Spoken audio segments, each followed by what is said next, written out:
singing my life with his words, killing me softly with his song, killing me softly with his song.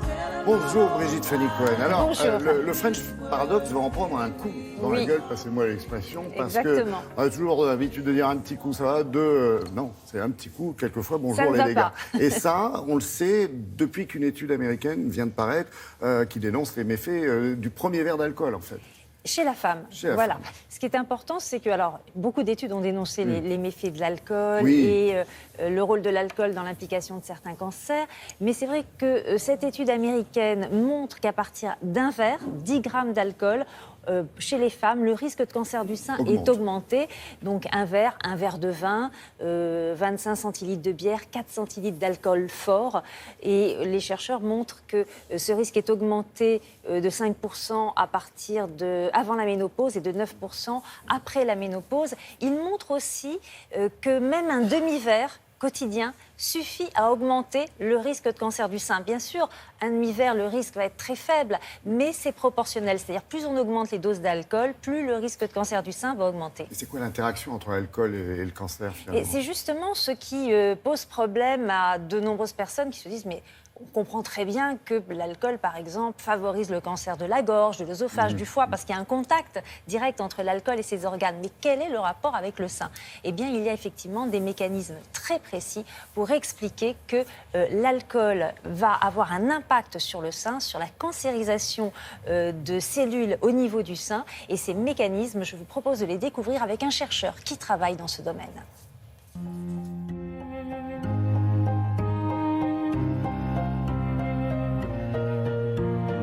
Il y a différents mécanismes par lesquels l'alcool peut favoriser l'apparition d'un cancer du sein. Le mécanisme le plus simple, le plus connu, c'est que l'alcool est dégradé en acétaldéhyde. Et l'acétaldéhyde est une molécule très toxique qui va attaquer les protéines de l'organisme et qui va attaquer aussi notre ADN, nos gènes, et induire des cassures de l'ADN et des modifications de nos gènes. Et ça, on sait que ça facilite les mécanismes impliqués dans le cancer.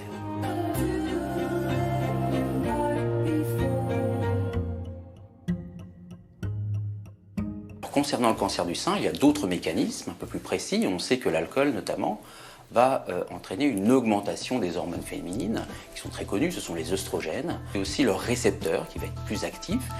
Et en fait, l'augmentation de ces hormones et du fonctionnement de ces récepteurs vont aboutir à la multiplication des cellules, en fait, et empêcher la mort cellulaire.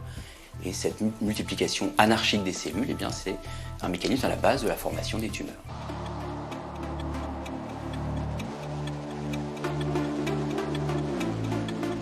Le surpoids est très nettement un facteur de risque dans le cancer du sein. Et dans un verre d'alcool, on a 10 grammes d'alcool pur et ça correspond à 70 calories. Donc effectivement, le surpoids en lui-même est un facteur de risque et l'alcool apporte des calories au niveau de l'organisme.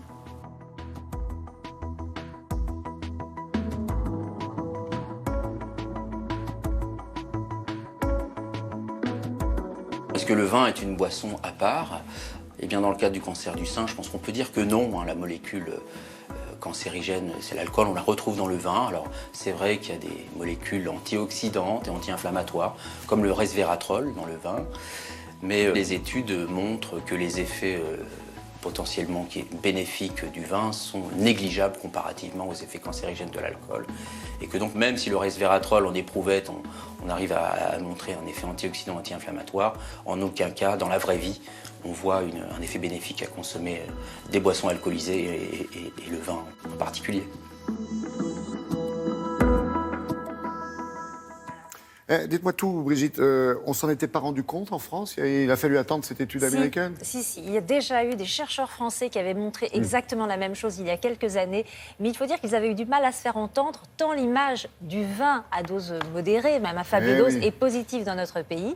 Ce qu'il faut dire aussi, c'est que les spécialistes aujourd'hui en France s'inquiètent parce qu'on s'est aperçu, en France, mais aussi au niveau mondial, que la consommation d'alcool chez les femmes est en augmentation. Et donc ces spécialistes alertent en disant mais attention parce que dans les années qui viennent, il va y avoir aussi une augmentation des cancers chez la femme à cause de l'alcool et notamment des cancers du sein. Alors justement, pour diminuer les risques, alors vous allez me dire moins boire, D'accord. Alors, c'est ce que toutes les études ont montré toutes ces dernières années, c'est-à-dire qu'il faut que les femmes adoptent un mode de vie sain pour diminuer les risques de cancer du sein, c'est-à-dire alimentation équilibrée, activité physique, pas de tabagisme, restriction au niveau de l'alcool. Alors bien sûr, ça ne veut pas dire qu'on n'a pas le droit de boire, mais c'est la consommation quotidienne répétée qui favorise le risque. Et si vous voulez en savoir plus sur ce sujet, je vous conseille le livre de ce chercheur que vous avez découvert dans ce reportage, Michael Nassila, Alcool, plaisir ou souffrance, aux éditions Le Muscadier. Merci beaucoup, Brigitte. Passez une belle journée.